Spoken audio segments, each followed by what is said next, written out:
It's the Half Court Press Podcast. Sam McKewon along with Joel Lorenzi here on a Tuesday. We're past the NBA draft, and some guys don't want to necessarily say they're in the NBA draft Tuesday.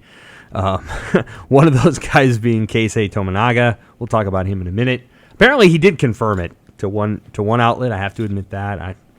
I don't know. He hasn't announced it publicly, but we'll talk about what Keisei is trying to do with the NBA. We'll also talk about the Creighton guys. In the NBA draft, we know for sure that Trey Alexander's in the NBA draft, and Arthur Kaluma's in the NBA draft. Yep. And we don't know. We think that Ryan Kalkbrenner is going to test the NBA draft waters. Creighton signed a new player that no one, I think, expected to sign, so that was new. And Creighton's former point guard signed with a new team last week. Right? Yeah, that was one of the number one stories on our website all week. Was where Ryan Nembhard went. Yeah, I think it was the end of last week. It wasn't even super long ago. It's just the days they kind of smushed together. Yeah, with all the news and like my life is BSG and ASG before spring game and after spring game. So I want to remind everybody to subscribe to the Omaha World-Herald. You get 26 weeks for $1. If you do that today, which today is April, what is today? April 24th. If you were to do that today, you take 4/24/23 and you add 6 to the 4, and you get all the way through October. You're going to get through half of the Nebraska football season, and we know some of these Creighton basketball fans like Nebraska football. You'll get almost all of Joel's preseason stuff for the Creighton basketball team. You'll get the full Creighton volleyball season. You'll get a whole bunch of fun stuff. So subscribe to the Omaha World-Herald. Go to omaha.com/subscribe and start your online deal today. Okay, Joel, lots of things happening in the Creighton basketball world. We will start with what we know. Trey Alexander goes to the NBA draft, and Arthur Kaluma goes to the NBA draft. Both of them announced that on social media.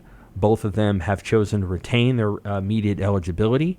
How likely is it that both of them will return to college, A, and B, return to Creighton? Yeah, and this is neither of these are a surprise, right? Based on the stuff we've been talking about for weeks, with Kaluma probably even dating back to in season. I mean, Kaluma, I think the general expectation was that he's going to try his hand at the draft. Whether or not he'd stay there past the deadline, I think is what was up for debate previous to this past week or recent weeks. And now, I mean, the general sense I've been talking about that I've had for weeks is that he'll stay there. It just feels like, I don't know. I mean, I said this on another show today, but Mac's idea of Kaluma and Kaluma's idea himself are different, and I think Mac allowed Kaluma maybe the space in Maui to rock out and do some of the on-ball stuff that he thought he saw himself. And this wasn't anything he thought of out of thin air. I mean, he did a lot of it in Afro basket and whatnot over the summer, so he felt he could be an on-ball creator, add that wrinkle should a possession break down. And it didn't turn out that way, and eventually Mac was like, okay, this is the player you got to be for us to win. Kaluma did it. It maybe kind of unraveled toward the end of the year, and you saw some of that frustration on court. And now I think it's reached a point where, I don't know, I think Kaluma sees himself as that kind of player still that he wants to be. But I just don't know if Creighton is the place that can be. I think, I get the feeling he'll stay in the draft. If you look at, based on, John Fanta's reporting and, the quote he got from Kaluma's agent, it was like the draft took priority. It was just like, oh, yeah, he will. He'll keep his eligibility because why not? We need that in our back pocket. But the priority is the draft. I think those were close to the words that were said. So you got to expect by now for Kaluma to probably sit in the draft. I think the pro basketball period will probably just work in his favor, the spacing, the schemes, whatever, for what he wants to do. And maybe there'll be a development team. If he has to fight his way through the G League, there will be a team that will give him the on-ball reps that he would probably desire. But in college, I don't know how many teams you'll get like that based on, the kind of systems you'll see in college. I just don't know what better place there might be than Creighton. Now, I'm not ruling out a return to Creighton, but I think if I put on that Doctor Strange cape like I always do, it'll be 5 out of probably 100 realities. It's just a bridge between Kaluma and Mac, I think that probably would have to be built. Yes, it is. The bridge has to be gapped, and otherwise, I don't think a return is likely. I think he just wants to try his hand at the pros already. That's just my guess. In his mind's eye, what is his comp in the NBA? Like, who would I visualize himself as? I think the comps that to start the year were like a OG Anunoby, like a 3-and-D wing, that can maybe not be a dependable creator per se. I think that would be the ultimate ceiling, but like maybe a guy that could add a wrinkle with, a creative dribble drive here and there that could at least put the ball on the floor and get to his own shot sometimes as a wrinkle in the offense, but mostly defend multiple positions and knock down shots at a, sustainable rate. And I think at least you didn't say Jimmy Butler. Well, yeah, no, but well, I'm just saying, like, the person I thought that came to my mind is, well, he thinks he could be Jimmy Butler. Well, I think who's one of the 5 best players in the NBA. I think he probably feels. I think he probably feels like he could be one of those creative scoring wings. He probably thinks he's Paul George, really. Oh yeah. Well, I think OG is what the most realistic comp was to start the year. It kind of unraveled because OG obviously was in that race early season for Defensive Player of the Year based on how elite of a wing defender he is, and while Kaluma was one of the better defenders on the team, just wasn't the most consistent. When he was locked in, he was really good, but the focus I don't think was always there, and the 3-ball is something that he's still working on very much to perfect. He hit some big shots. I think maybe a couple in the tournament, and he had his moments like at St. John's where he hit the 3 straight threes to basically win that game himself. But it wasn't always there. The numbers aren't. They don't jump off the page. I think the summer he needed to have last year was derailed by injury to maybe jumpstart the progress. You on wrote his about jumper. that, yeah. And so he's still behind on that. I'm not saying he can't fill that comp or be a poor man's OG or be OG or better than OG. I'm not saying any of that. All I'm saying is that comp itself, which was probably the most realistic one or the one scouts wanted to see the most, just unraveled as the year went on. It just wasn't. They didn't see enough there. Trey Alexander. This is, again, I think we could say we expected this. And I think he deserved to go through the process. A lot of these guys that are going through the process for the first time, maybe they're doing it just to legitimately see where they stand, even though they know they probably shouldn't be in the process. I'm probably thinking of Tominaga probably doesn't belong in the process, but wants to see his progress. There are players all across the nation that don't belong in the process, but are probably trying their hand. But I think Trey Alexander is in that middle ground where he definitely deserves to see, that litmus test, because he's not a guy for this year. I think that's the general belief, but he's a guy for next year. This is a guy with a legitimate shot if he has that kind of year, the kind of year that I think Creighton's trying to have him, be in position to have. He could be a first rounder. I mean, you look at the measurements and some of the flashes. He's oddly similar to Kobe Buffkin, I think, at Michigan, and that's a guy who's being projected first round now. And so the pathway is there. So this is a guy that, trying the process now really makes sense. Like same thing with Baylor Scheimer, I think, last year. Even though it probably would have made more sense this year, last year in his thinking, he probably wasn't thinking about returning for a 5th year, so he wanted to have that progress report. But Trey, right now, it just makes all the sense in the world to see where you are and just how close you are to that, breaking into that mode. NBA draft room, which is not perfect, obviously, projects Trey as a 35th pick next year. Yeah, that's probably accurate, and he can build on that. He can probably slip to 40, but I think once you're in that top 40 range for him, that's probably the point where the agent says, okay, you gotta go. Like I think I'm looking at the discussion surrounding Trey Alexander for this year and whether he'll come back and I think that more so depends on I think that last roster spot they feel is very important to whether he comes back. It doesn't have to be this crazy 10 points per game player, but a player that makes sense, I think, for him and the culture and whatnot, and just being comfortable here. And there are probably other things they're obviously sweating over there. I think they want to make him comfortable because this is a guy, it seems like now they're building around. It's a guy they're giving the keys to. And so I think with him, it comes down to, he would have to have an incredible summer, like a nutty, godlike summer to leap into that range now where we're talking about top 40, right. Which feels impossible given the depth of this draft. Some of the guys and names that are in this draft and have been circulating all year. It feels impossible to leap into that from where he stands now, or virtually impossible. But if he somehow did, I think that's the range where, his agency is probably like, no, I can't tell him to go back to Creighton. It makes no sense. But I just don't foresee that happening. So I think a return is probably imminent, and regardless, it'll benefit him going through the stuff he'll go through this summer. So I think that's a fair point. That if Kaluma leaves, then that means Nembhard and Kaluma left, and Trey Alexander becomes very much the focal point. I'm pretty confident that Trey Alexander was more of a focal point for this team than Kaluma was. Yeah, and down by the time the season started, but a lot did center on Ryan Nembhard. Yeah, he was kind of the point guard. So it will be kind of interesting to watch. The last one is Ryan Kalkbrenner. Now, Ryan Kalkbrenner, and you've been following this closely, has not announced anything as it relates to his situation with the NBA draft. The NBA, as of Tuesday at 3:15 p.m., has not released any list of the players that have put themselves in for early entry, which surprises me. But I don't know what the NBA cares about or what they're doing, and they're busy. Playoffs are going. However, would it be fair for you to say that you're confident, beyond confident, that Kalkbrenner is at least testing?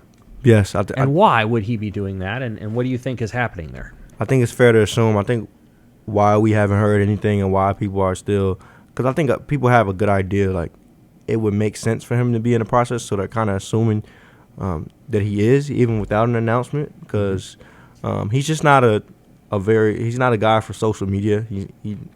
I'm not sure he even posts by himself. I'm sure maybe somebody runs his account. Right. I don't know, but I don't think a lot of the theatrics these guys care about and some of the optics, having a graphic, having something cool to post, that's not him. Right. So I don't think we should expect an announcement, but I think it's safe to assume that he's going through the process, and it makes sense because kind of like Trey Alexander, even though I think Trey Alexander has more to gain from this process and probably is knocking on the door a little bit louder than Kalkbrenner, because Kalkbrenner, I think there's only so much he could do for his stock. It would take not only a guy like Summer, but some notable improvements in his game, offensive game, this next season, to where he's leaping into that range even in the next year's cycle. And he'll probably be, with a good year, above I think the range he's in now is pick 50 to 60.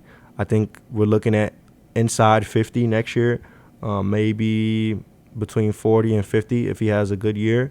But yeah, like, it's just different because with Trey, we're looking at, inside top 35. So it's different dynamics there, but it still makes all the sense in the world for Kalkbrenner to do this for the first time and see where he is after winning his second straight, Big East Defensive Player of the Year, reaching the Elite Eight, anchoring his team. I mean, he was the walking defense for this team, one of the final 8 teams standing in the country. And so it just makes all the sense in the world to see.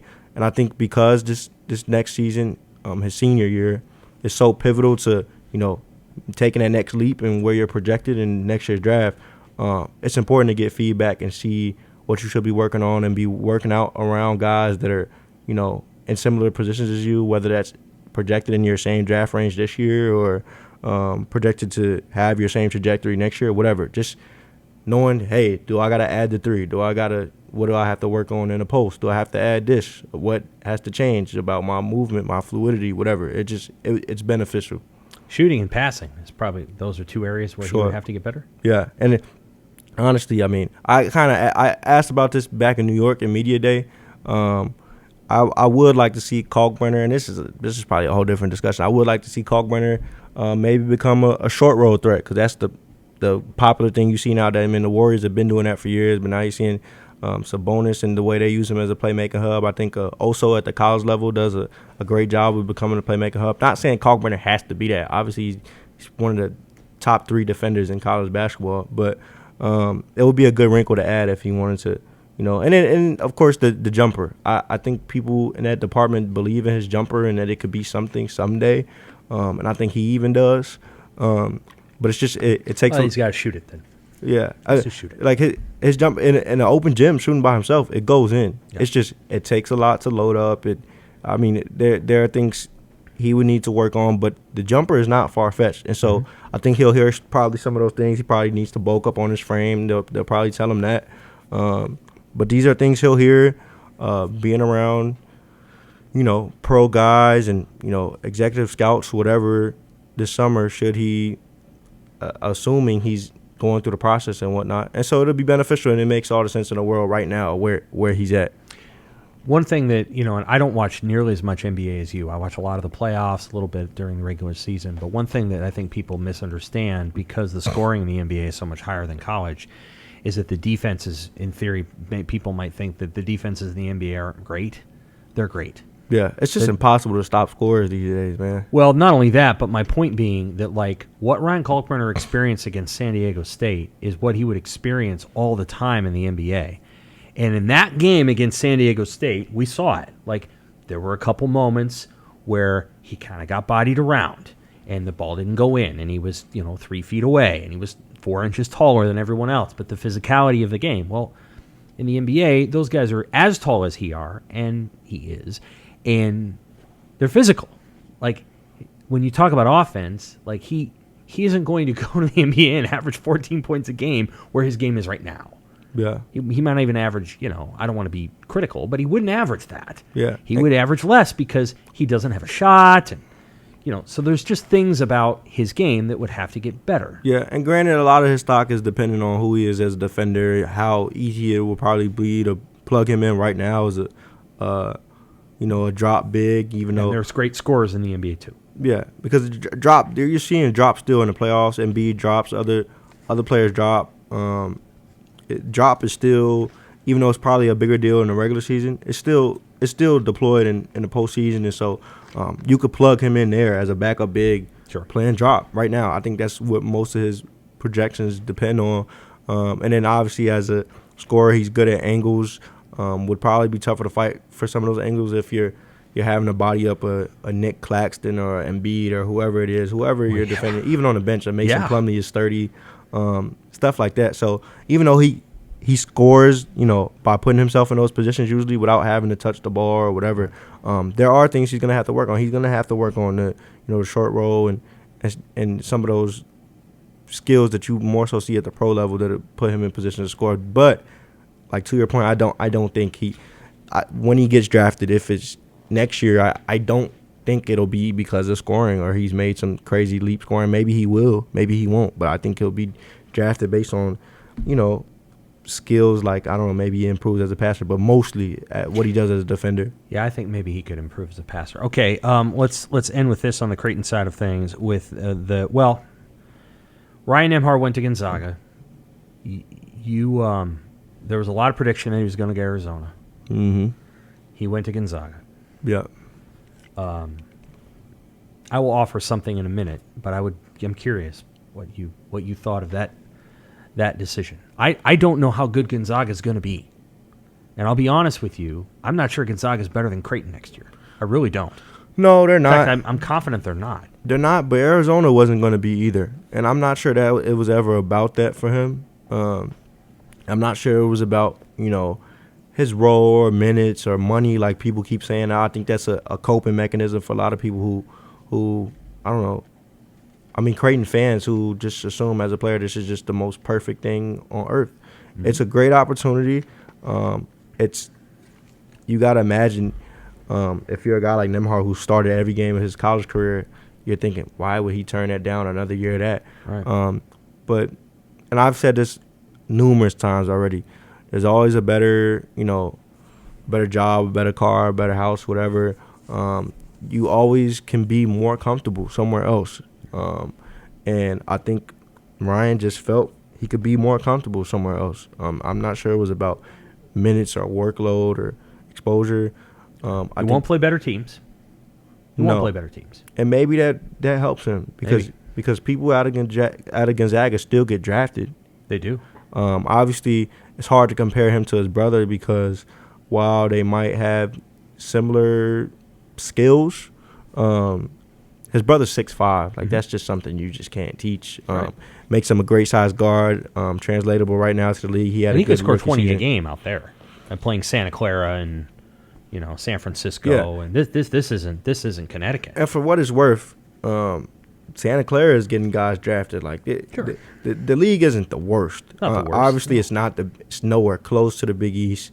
It's not the Pac-12, but he can have the optics out there where I think he'll be comfortable and be closer to getting drafted. Now I think there's a slim margin of error for him to get drafted. Still, like, he has to do a lot. He has to be damn near perfect.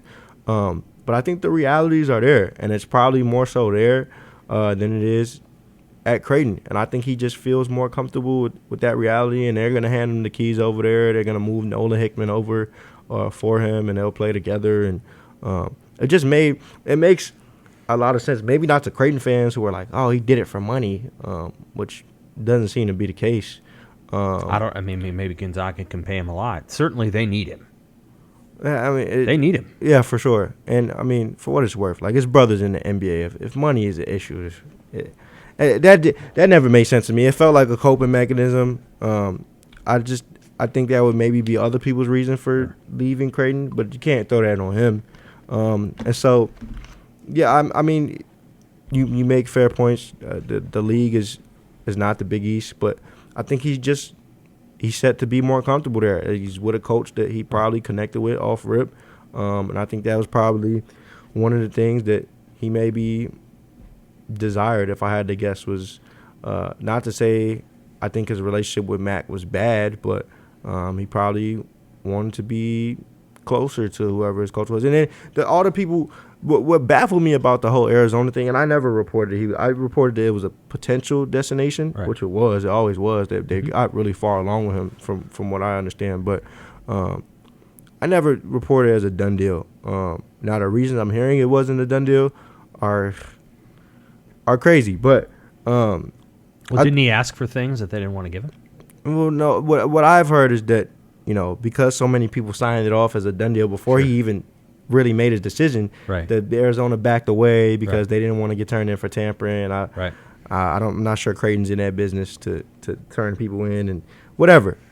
This is some of the things I've heard, and it makes sense for Arizona to maybe back off then if that's the case. But regardless, I always thought it was maybe 60-40 Gonzaga if he started from jump. Like, maybe I think Arizona was really far along, don't get me wrong, but I always thought Gonzaga had a chance. And the baffling thing was that people would say, oh, well, Tommy Lloyd was who recruited his brother when he was at Gonzaga, but Mark Few was the head coach when his brother was at Gonzaga. Does that not mean anything? It does. It just never made sense to me, and I can totally see. I was not surprised at all when he committed to Gonzaga. Now, there were some other schools on his list that would have been interesting for Creighton's schedule this next year. Alabama was on that list. That would have been fun. But Gonzaga always made sense. Latrell Wrightsell instead. I did see that, yeah. Latrell had a hype video about Bama before he We should know. Hype videos are more valuable than crystal balls.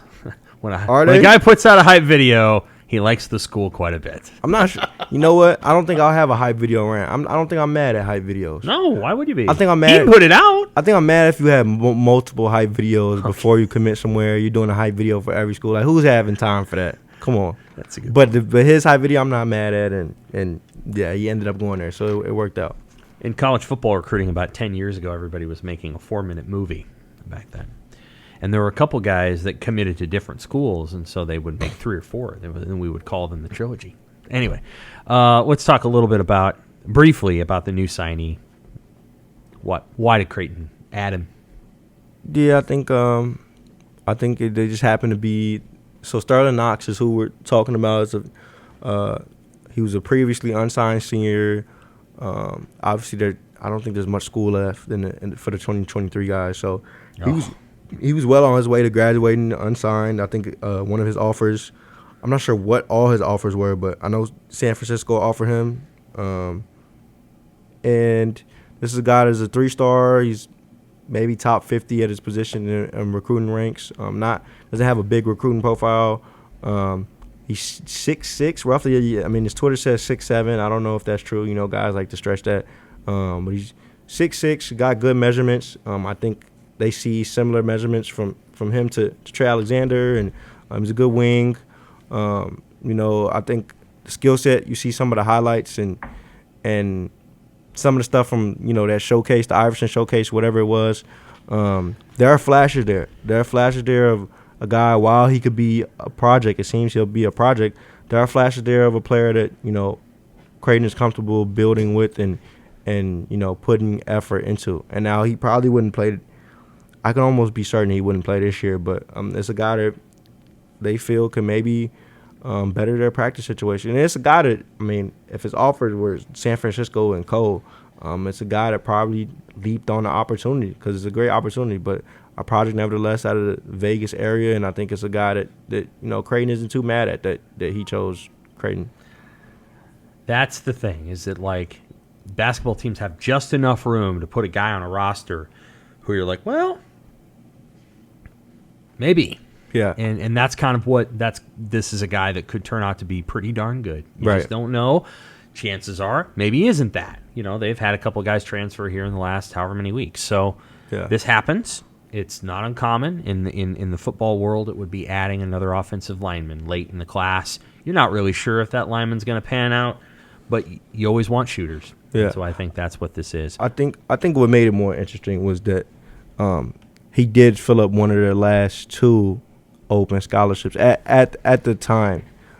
We don't know what'll happen with, you know, Kaluma or whoever, but at the time he filled up one of their 2 open scholarships, and obviously this is a team I think that's still trying to bolster his bench. I think they know that they can't have another year with Farabello as their 6th man. It's just a lot of weight on him. Yeah. And so they're probably trying to get another combo guard or a wing to rival him. I got the sense that Kaluma's not coming back to the Creighton. Sure. And so that'll open up another scholarship. Good luck on the Twitter. Yeah, sure. And so yeah, they could be looking at another open scholarship, but it's just interesting timing. And then his teammate committed as a walk-on like the next day, and people were like, "Oh my gosh, is that the last scholarship?" Like, right. Had people in a frenzy. It's just interesting timing of it. So I think there's a relationship between those 2 guys coming here, especially if walk-ons get NIL, and Kaluma, whatever that was on Sunday. Don't you think there's something to that? Like, they feel like another scholarship came open and they could afford to add this guy. Do you think that? You know what I'm saying? Sure. Like the whole thing with Kaluma, and then the tweet from Mac. Good luck. That was. Well, to be fair, I think Mac did good luck to. Did he do it for Trey? Trey, yeah. Oh, okay. I didn't see that one. Yeah, I'm sure he did that. But too. I think you don't need Mac to tell you kind of what's going on. I mean, you saw what Art wrote. The whole thank you for everything. I'll never forget you, but I'm gonna forget you right now. So he didn't say that, but basically that's what it felt like. Oh yeah, I picked it. I picked it up. Yeah, no question. That was an interesting goodbye. Well, hey, a good player for Creighton for 2 years, and they made 2 tournaments with him, and he dang near beat Kansas. They're gonna miss him. Oh, they will. You could say what you want. You could project the rotation at the 4 next year, but they are gonna, the same way they miss Ryan Hawkins stuff about Ryan Hawkins, the same way they miss stuff about Alex O'Connell. They are gonna miss Arthur Kaluma next year. All right, let's move to Nebraska really quickly. We'll start with Keisei Tominaga. Okay. So the idea that Keisei Tominaga was going to test the NBA draft waters has been a reality basically since 2 days after the end of the season. Nebraska wants Keisei Tominaga to come back. Keisei wants to play in the NBA. Getting from Japan's professional league to the NBA, I don't know if there's any precedent. I really don't. I don't know enough about that. I don't think there really is. The idea that Keisei is going to go to the NBA draft is possible, that he would remain in the draft, but that's going to require someone taking a risk and basically saying, we are okay with you learning how to gain weight and keep your shot and do all the things, and we're going to pay you to do that in the G League instead of spending another year at Nebraska when Nebraska pays for you to do that. My sense of this process is Keisei is going to do a workout with a few teams, that those teams are going to be thoughtful in their feedback. That, how do I put this? That Fred Hoiberg's going to have a pretty good idea of who he's working out with. Fred knows a lot of people in the NBA. And I suspect that the feedback is going to be, hey, you need a full year of doing what you did for those 2 months, and you need to gain some weight. Because if you come into this league weighing what you weigh and not having that framework, you're just going to get pushed around. And so I think the feedback that Keisei is going to get is basically that, but this thing is unpredictable. It was unpredictable 2 years ago when they thought they were going to get Delano Banton back. Delano had a lot to work on then. He still does for anybody who follows his NBA career. And Delano decided to stay in because the Toronto Raptors, the town that he's from, basically told him they were going to draft him, and they did. And so Delano Banton stayed in the NBA draft, and he got a contract out of it. There's no guarantee that some team won't do that with Keisei. There's no guarantee. And if they did that, then he would stay in. But the likelihood of him staying in is very low, and the likelihood of him coming back to Nebraska is very high. So I think he's going. That's the way that this is. That's the way it's been understood. It's not one of these, hey, everybody, I'm going to the NBA draft, and I love everybody, and like there's tiers, right? Like there's the guy that goes to the NBA draft, and he's going to the NBA draft because he's going to be picked in the NBA draft. Who's the highest rated college player? Brandon Miller? Brandon Miller, yeah. Okay. Brandon Miller goes to the NBA draft. It's, thanks, everybody. I'm Grady Dick. Thanks, everyone. I'm going to the NBA draft. Thank you. Then there's that second level player where it's like, I'm entering my name in the NBA draft. And boy, I mean, it might just come back roses. You never know. Like, and that's kind of where Kaluma's at, or maybe even Trey.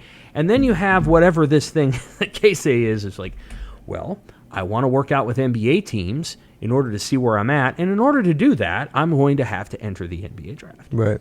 And so I think that's kind of where he's at. Now, Nebraska's been burned by this, Joel, over many times. 7 years ago, Andrew White entered his name in the NBA draft, retained his eligibility, went to the NBA combine, got all the feedback, decided after he got the feedback that he needed to leave Nebraska, which he did, and transferred to Syracuse. It was an all-time burn. He was a good player, too, at least for Nebraska. Then there was the Banton deal, right? And that burned Nebraska, too. They did not expect him to go. They weren't unhappy that he went, but they didn't expect him to go. And then there was one more that people aren't always aware of, Isaiah Roby, who was basically advised, if you come back, boy, is this going to be a great system for you. You fit Fred Hoiberg's system to a T. We think you can be George Niang in this offense. And he left. And he went to the NBA, and now he's kind of in between. Well, he's on somebody's roster for the playoffs. He gets contracts. Yeah, right. I don't remember who he last played with, but he didn't develop very much. He didn't develop quite enough as an offensive player. So Nebraska's been burned 3 times already by this in the last 8 years. So we will see if this happens. Most teams have not gotten burned quite the way that Nebraska has by this process. Keisei would probably be the biggest blow. Maybe Andrew White was. It'd be a big blow. They obviously don't necessarily have a ton of shooters. On the transfer portal front, Hunter Sallis visited Nebraska this weekend. He went to the spring game. Alongside Hunter Sallis at the spring game was Bryce McGowens, who just finished his first NBA season. Well, I really applaud Bryce for having enough loyalty to Nebraska and Hoiberg to come. Basically, Bryce was there to help. He was there to have a conversation. Bryce and Hunter came out in the same recruiting class. Hunter was, I think in 2 of the 3 services, Hunter was ranked ahead of Bryce. Hunter was a more advanced player coming out of high school, according to almost everyone, than Bryce was. He goes to Gonzaga. He didn't play much. Well, he played, but you know the story. Bryce comes to Nebraska. Bryce plays a lot. Now, they didn't win any games. They went 10-21. But Bryce got plenty of time. he got his, yeah. He did. Now, Bryce, to his credit, is paying Nebraska back for that. And I think he's back there to say, hey, listen, whatever you experienced at Gonzaga, here's what I experienced at Nebraska, and here's what Nebraska did for me, and here's what Nebraska can maybe do for you. And if you think to yourself, well, I mean, Bryce McGowens, averaged 18 points as a freshman, and Hunter averaged 4. Well, let's be clear that Bryce McGowens was about a 27% three-point shooter. He wasn't a great shooter. Hunter's about a 27% three-point shooter. He's not a great shooter. Their offensive games are similar. Defensively, I think there's a feeling that Sallis is a better defender than Bryce. Bryce wasn't always a willing defender. So I think the conversation that they're having is, what if we're able to put all of this time and love and care into developing you in ways that Gonzaga didn't because they had other guys, and we let you be the point guard? He wasn't really a point guard in high school. He wasn't really the point guard at Gonzaga because they had Andrew, and then who was the guy they had this year? Nolan. Yeah. Hickman. So they missed on a couple other point guards. So now he's kind of the point guard target. And it's risky because, he hasn't necessarily played that position a ton, but that's where things stand. They really want to get him. He went to Wake Forest last week too. Wake Forest is pitching something pretty good, but also slightly different. And then there's a feeling, a wait-and-see feeling with Nebraska of like, is this kid is he going to go on more visits? I think Arizona was interested, but I think ultimately Sallis said no. Because I don't know that the role there was going to be, what it could be at Nebraska. So it's Nebraska and Wake Forest, and does he set another visit? They thought they were in great shape with Latrell Wrightsell, and then Latrell Wrightsell made more visits. I think there was a feeling that if he didn't commit to Alabama, he was going to go to Arizona because he was going to visit there next, and he didn't. He didn't get there. He went to Alabama.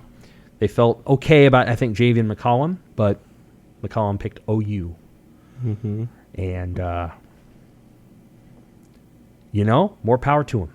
I think that's an interesting choice, and I understood. So now Nebraska's down to Hunter Sallis. And if Hunter doesn't pick Nebraska, I think it's kind of a drawing board situation. Like, they've got names in the back of their mind, but they don't know exactly who it would be because maybe some of those guys aren't in the portal yet. And the portal closes, May 11th? I think May 11th. I'm the wrong person to ask about deadlines. Basketball. I think so, yeah. So that's where it stands. Josiah Allick also made a visit. He would be a 4 for Nebraska. If he joins a team, I think the writing would be on the wall a little bit for maybe some of the other guys there.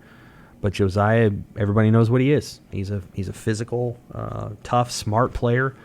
Already has a degree. Really sharp kid. Knows what he wants to do on the court. Makes plays. Not great offensively. Doesn't probably need to be for this team. They'll have some offense. I do think Allick will be between Nebraska and San Diego State. So he either wants to go to Nebraska and play his last year at Nebraska, his sister's a volleyball player, and just be there and be part of that, or he wants to go help San Diego State make another NCAA tournament run. That's probably where it's going to come down to. Sure. Although, I wonder if Arthur Kaluma couldn't play at San Diego State. I think he could. I think he'd be an interesting fit there. I'm not sure their offense is disgusting. I'm not sure he would rock out there the way he want to. I get that. I'm not sure what school he would go to where he's going to get exactly what he wants, though. That's why I don't think. Other than like a mid-major. That's why I don't think college is probably his route anymore. Like he could go to Drake maybe and do that. That would be. You know what I'm saying? Gross. Yes. Well, you know what I'm saying though. Maybe like he could go to somewhere like that, and if he bought into the whole OG thing, maybe San Diego State would turn him into one of those elite defenders you couldn't pass on in the draft. I don't know. He got the tools for sure, but no, that's why I feel like college is just not his thing anymore. Yeah. Understood. So that's where Nebraska's at. I think they'll get Allick. I think Hunter Sallis, we'll see. It's Tuesday. I think there's people in Sallis' camp that would love for him to make a decision this week and not take any more visits. I think there's also people that wouldn't mind if he took another visit. So we'll just have to see. Sallis is in a lot of ways, he's actually a lot like Bryce. They're both low-key guys. They're mild-mannered. They're not, they're kind of quiet. So I thought Nebraska bringing in McGowens to just talk with him was a shrewd move. Actually, it was a smart move, and we'll see if it pans out. Certainly, the weather on Saturday wasn't very nice. Okay, that is all we've got for the Half Court podcast this week. For Joel, I'm Sam. We'll be back next week. I don't know. we'll figure out what we're going to talk about. Maybe there'll be more stuff to talk about. Maybe we'll have some definition with the Huskers. Thanks, folks.